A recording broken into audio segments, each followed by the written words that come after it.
Você conhece alguém que range os dentes, ou que pelo menos já falou pra você que durante o dia fica sempre mordendo com força aí, chega a acordar com dor de cabeça, dor na própria arcada dentária, tá bom? Então isso são alguns sinais indiretos do bruxismo, tá? Os sinais mais diretos vai ser, a gente vê aí, desgaste dentário, a gente vê exames mostrando alteração já da própria articulação temporomandibular.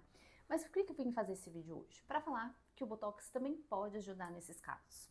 Alguns pacientes que têm um bruxismo muito intenso podem ser muito beneficiados com a realização de Botox na região da musculatura da mastigação, o masseter e até o temporal. Aí a gente vai avaliar qual desses músculos agem mais para que esse paciente tenha o bruxismo.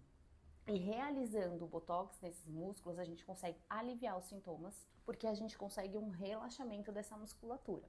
Lógico que a gente tem que fazer com bastante cuidado, porque precisa ter ação dessa musculatura, é diferente de quando a gente vai mexer na mímica facial, que às vezes a gente quer realmente paralisar, mas nesses casos a gente precisa que essa musculatura ainda tenha a sua ação, mas a gente consegue aliviar. Alguns casos, os pacientes têm uma hipertrofia tão grande que quando a gente faz o Botox, a gente consegue até afinar o rostinho do paciente, porque ele tem aquela musculatura extremamente forte por ser usado o tempo inteiro.